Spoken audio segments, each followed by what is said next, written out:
Bom, pessoal, continuando aqui com o nosso curso de psicanálise, ah, vamos fazer agora um percurso histórico da psicanálise através de datas, né? Algumas datas que eu separei aqui que são importantes para a compreensão da psicanálise, né? E como ela foi criada. A primeira coisa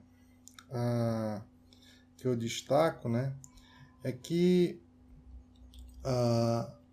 no início Freud queria que a psicanálise fosse uma das áreas da medicina. Ali, assim como neurologia, né? Ele queria que fosse neurologia, psiquiatria ou psicanálise, né? Seria uma área médica. Mas ele logo percebeu que a crítica em relação à sua teoria, né? Ele foi muito criticado, foi muito perseguido, né, nos congressos médicos. E porque ele falava de sexualidade infantil, né, e histeria. E os médicos diziam que a teoria dele era confusa, ele era esquisito porque falava da sexualidade infantil, né?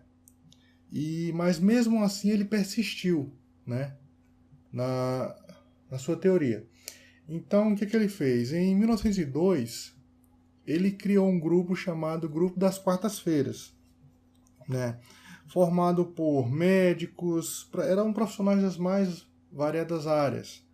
Eram médicos, filósofos, escritores, né? Eram pessoas que estavam interessadas em estudar a psicanálise, né? E o objetivo deles nessas reuniões das quartas-feiras à noite eram desenvolver a teoria da psicanálise, né? Um detalhe sobre esse grupo era que eram somente judeus, né? Então, no início da psicanálise, ela ficou caracterizada como uma coisa de judeu, né? E lembrem que em 1902, pouco tempo depois vai estourar as guerras, né? Primeira e Segunda Guerra Mundial, e você ser judeu na Europa numa época dessa não é uma coisa muito boa, né? Então, em 1907, teve uma adesão importante, né, em Zurique, um grupo de médicos, né, liderados por Eugene Bleuler e Carl Gustav Jung, se interessaram pela psicanálise, né, e em Zurique eles disponibilizaram um hospital somente para testar e aplicar as técnicas da psicanálise, né. Bleuler ele era muito importante na história porque ele estudou a demência precoce, né, que hoje é chamada de esquizofrenia, né? E Carl Gustav Jung foi podemos dizer, o príncipe da psicanálise, né, como Freud falava, né, era o filho querido intelectual de Freud, né?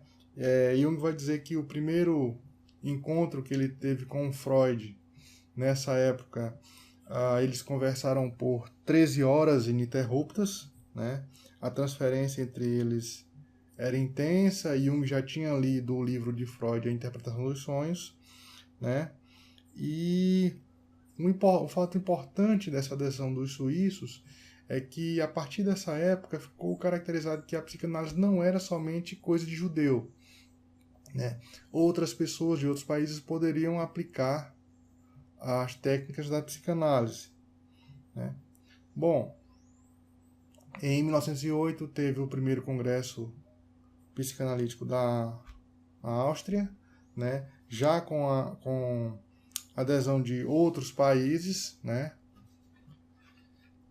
Prosseguindo, em 1909 ocorre a chegada da psicanálise nos Estados Unidos, certo? Freud, Jung e outras pessoas foram convidados para proferir conferências nos Estados Unidos, e Freud vai destacar que eles foram muito bem recebidos lá, né?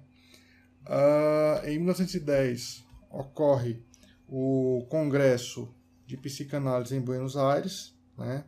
Onde um médico alemão vai proferir cursos e palestras em Buenos Aires, né?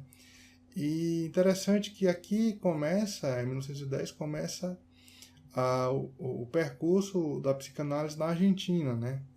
E hoje a Argentina é um dos lugares onde existe mais psicanalistas por habitantes do mundo, né? Eu não sei se é o primeiro ou o segundo lugar onde isso acontece. E outro fato interessante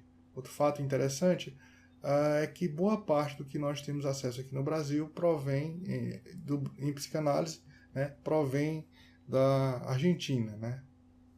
Então, ela é muito importante para o desenvolvimento da psicanálise também aqui no Brasil, né? Em 1910 também é fundada a Associação Psicanalítica Internacional, né? Jung é eleito presidente. Freud queria que Jung fosse presidente por dois motivos, né? O primeiro era porque Jung não era judeu, né? Era suíço, né? E já estava cada vez mais aumentando o antissemitismo na Europa. E o segundo, Freud achava que iria morrer logo, né? Jung era bem mais novo, então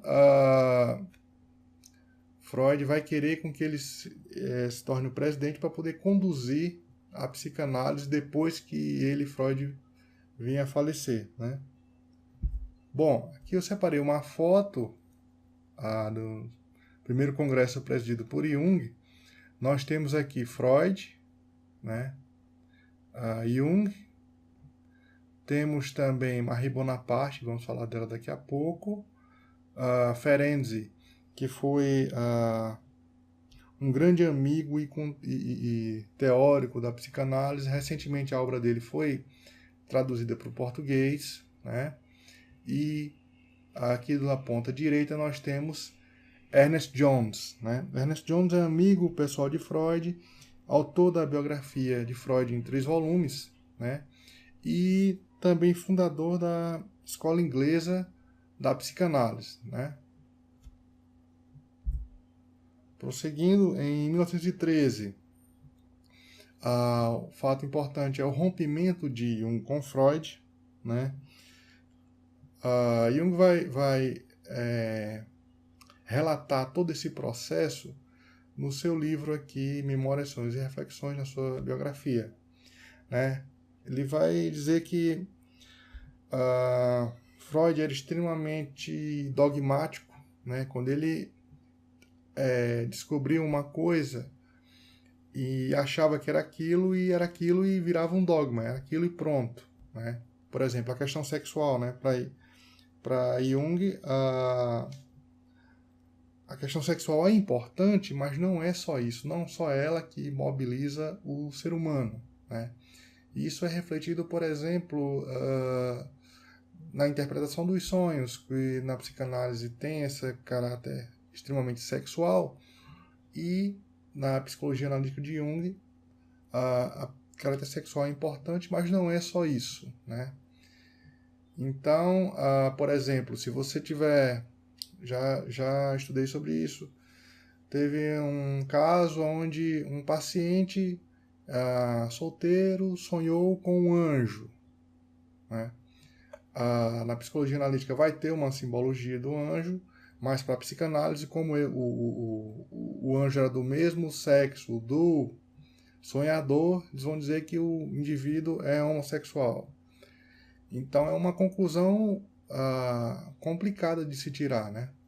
Então tem essas divergências de interpretação de Freud e Jung, e a gota d'água da separação mesmo aconteceu com a publicação do livro de Jung chamado Metamorfoses e Símbolos da Libido, né, que hoje é conhecido como Símbolos da Transformação. É o volume 5 da editora Vozes das Obras Completas de Jung, né? Eu encorajo vocês a darem uma lida para tirarem suas próprias conclusões, né?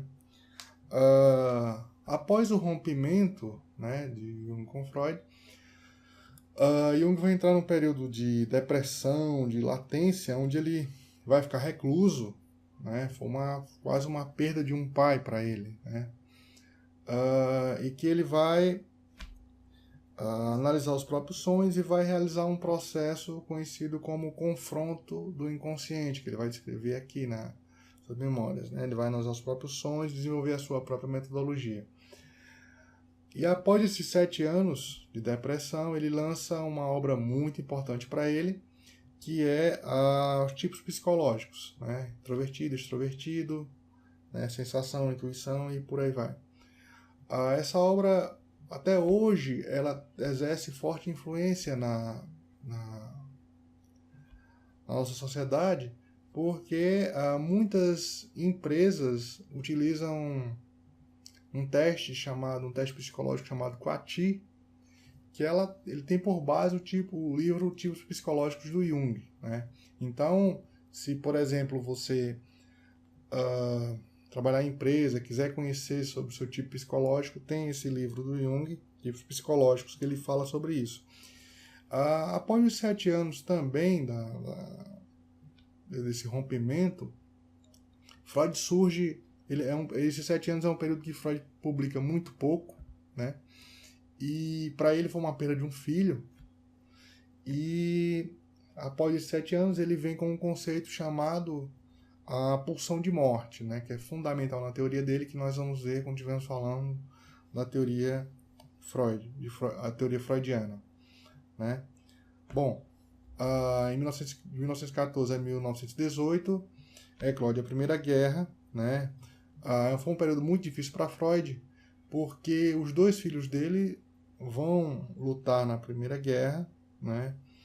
E foi um período em que Freud tinha épocas que ele só tinha um paciente, então ele mal conseguia sobreviver, né? Nesse período da Primeira Guerra Mundial.